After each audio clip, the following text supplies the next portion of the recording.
তোমরা কাঁদো কাঁদো সবাই কৃষ্ণ বলে। अरे हर की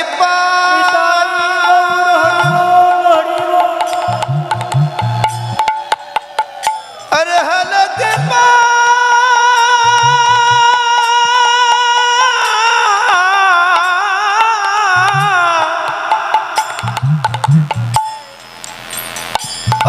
अरे होते परे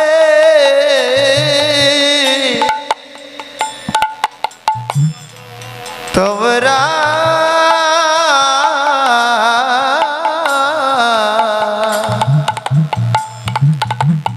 তোমরা একবার কাঁদো কাঁদো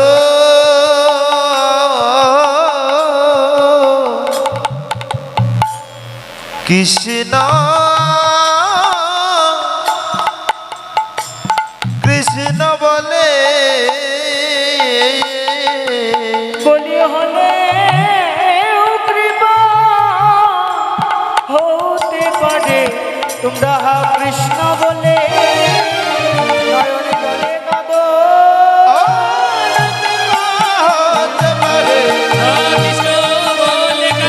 और हर की बात परे তোমরা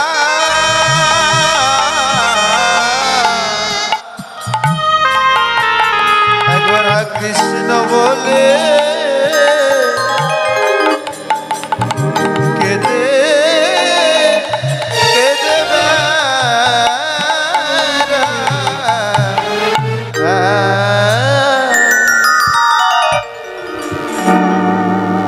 এই কলিযুগে একমাত্র ভজন হলো কৃষ্ণ বলে কাঁদা। যে যত কাঁদতে পারবে ভগবানের কৃপা সে ততই লাভ করবে। কারণ কলিযুগের ভজনই হলো কাঁদা।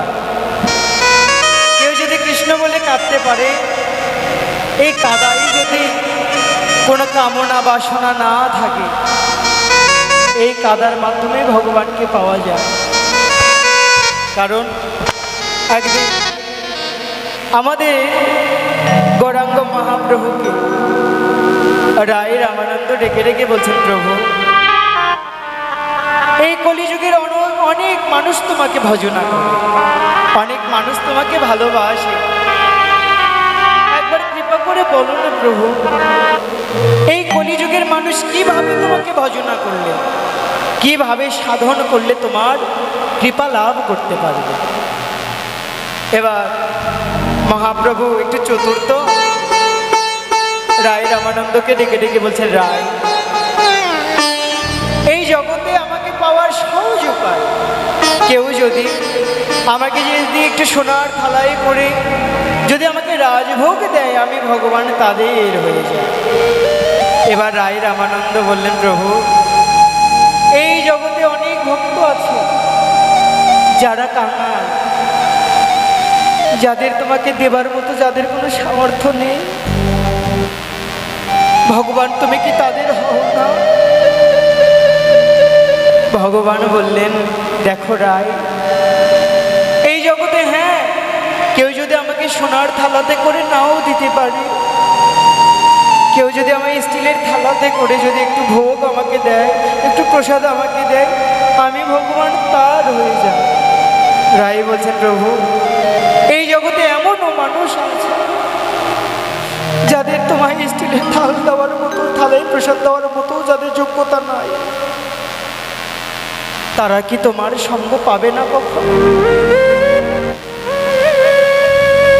এবার ভগবান বললেন, দেখো রায় সে যদি আমাকে সোনার থালা না পারে, স্টিলের থালা না পারে, যদি আমায় কলার পাতাতে করে যদি আমায় একটু প্রসাদ দেয়, আমি ভগবান তাদের হয়ে যাই।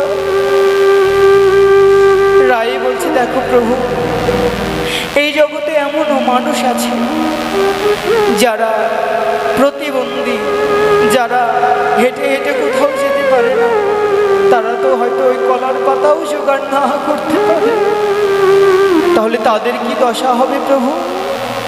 এবার ভগবান বললেন, দেখো রা কেউ যদি আমায় সোনার থালাতেও না পারে, স্টিলের থালাতেও যদি না পারে, কলার পাতাতে না পারে, কেউ যদি শুধু আমায় একটু গঙ্গা জল দেয়, আমি তাদের হয়ে যাব।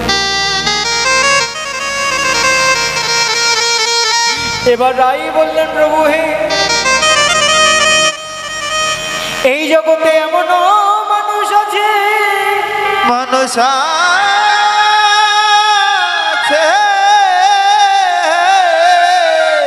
যাহারা সাহারার মরুভূমিতে বসবাস করে,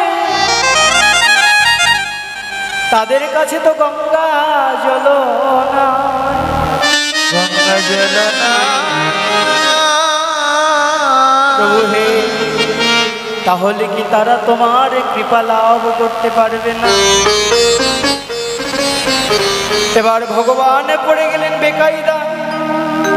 জগতে সবাই বলেন ভগবান চতুর, এই জগতে যারা আমার ভগবানের ভজনা করেন তারা তার থেকেও বড় চতুর। এবার ভগবান আর থাকতে পারলেন না। ভগবান বললেন, এই জগতে আমাকে পেতে হলে সোনার থালাও লাগে না, স্টিলের থালাও লাগে না, কলার পাতাও লাগে না, গঙ্গা জলও লাগে না। আমি প্রত্যেক ভক্তকে গঙ্গা যমুনা দুটি নয়ন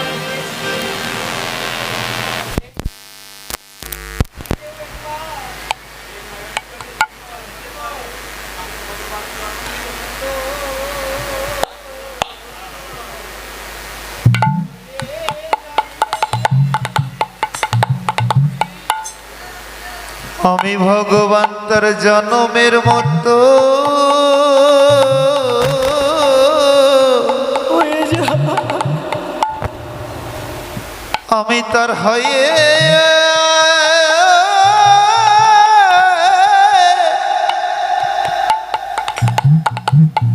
হয়ে যাই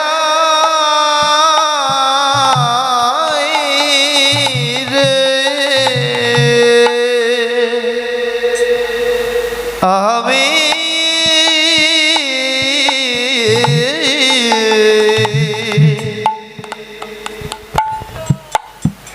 আমি তার জনমের মতো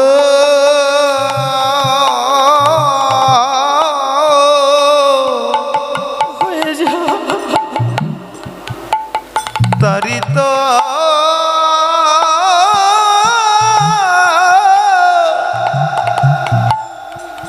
হয়ে যাই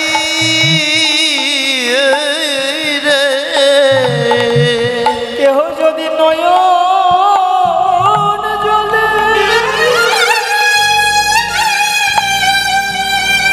ওরে নয়ন জলে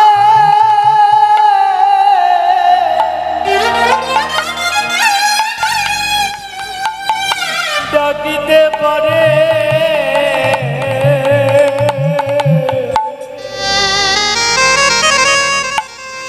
আমি যে তার জনমের মতো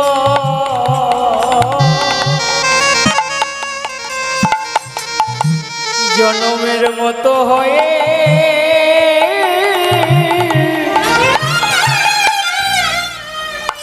হয়ে যা।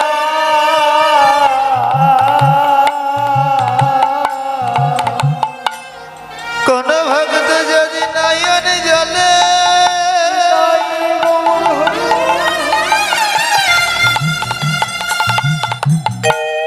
अरे नयन जले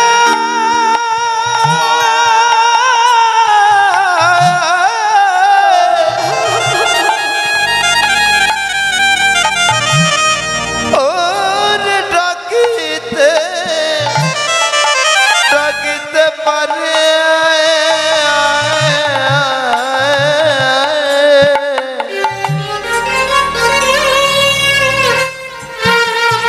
আমি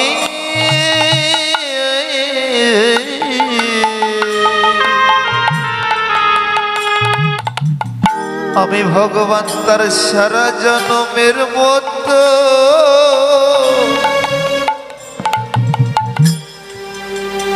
তারি হয়ে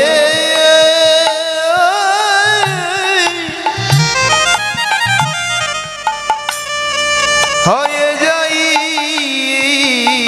রে। ওই আমি কত জন্মে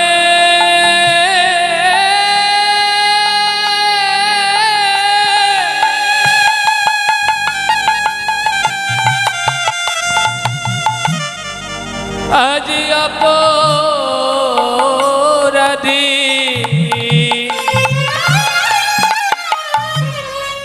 আমি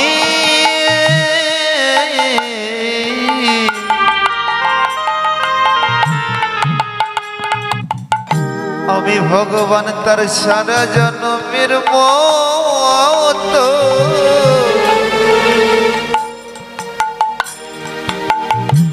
তারিত হয়ে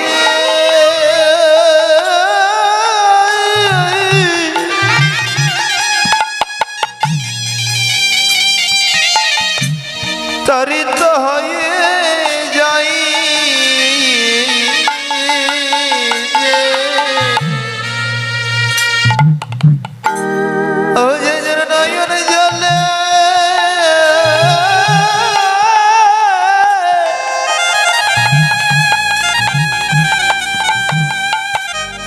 ওরে ডাকিতে ডাকিতে পারে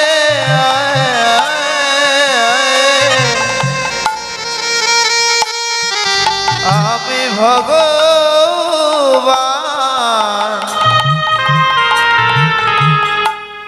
তার সারাটি জন্মের মতো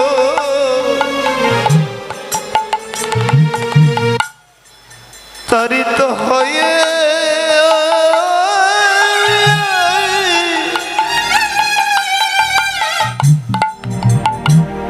তারিত হয়ে যায় রে।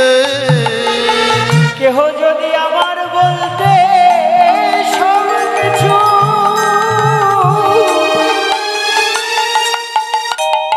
ওরে আমার বলতে সব কিছু ত্যাগ করতে পারে, তাই জন্মের মতো হয়ে যাই রে।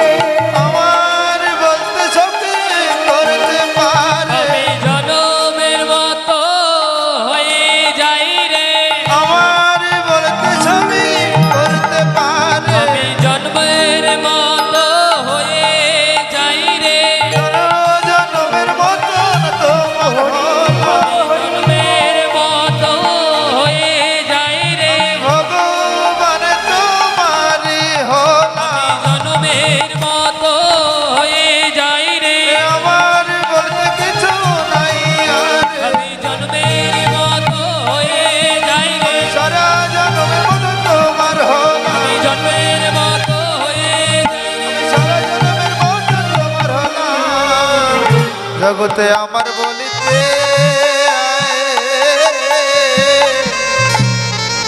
কিছু কিছু নাই রে। সেই মহাপ্রভু আমার দুটি বাহু উত্তোলন করে নদিয়ার পথ দিয়ে হেঁটে হেঁটে যাচ্ছেন। কেমন ভাবে যাচ্ছেন আজ? আর গৌরাঙ্গ মহাপ্রভু দুটি বাহু উত্তোলন করে আজকে চলছেন কঠিন পথে। আর বাহু তুলি ঘোড়া ছাড় করে জয়ধ্বনি, আর বাহু তুলি ঘোড়া চালো করে জয়ের ধ্বনি, বাহু তুলি ঘোড়া করে জয় ধ্বনি। আনন্দে বিভোর হেল নদিয়ার বনে, আনন্দে বিভোর হইল নদিয়ার মনে, আনন্দে বিভোর হেল নদিয়ার বনে। আজ আনন্দ ধরে আজ আনন্দ ধরে না রে, আজ আনন্দ ধরে না রে, আজ আনন্দ ধরে না রে। ধরে না রে। জন্মে নয় জন্মের মতো আজ আনন্দ ধরে না রে।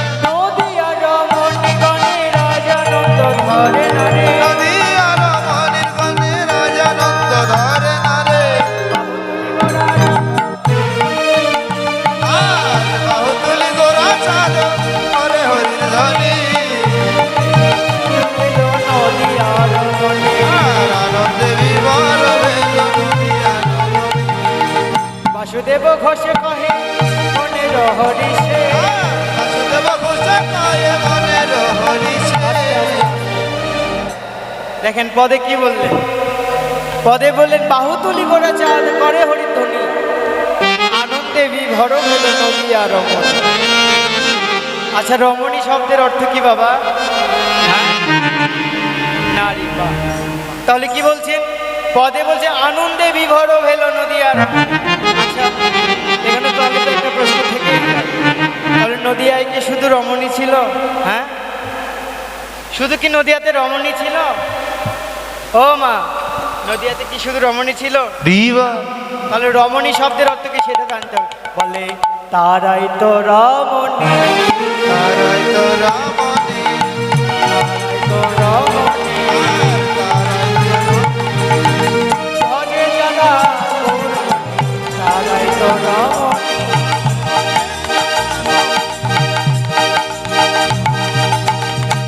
কি বললেন?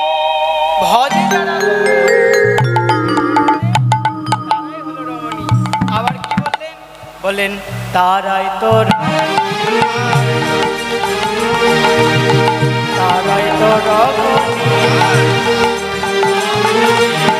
রেখেছে যারা গৌরমণি, তারাই তো রমণী।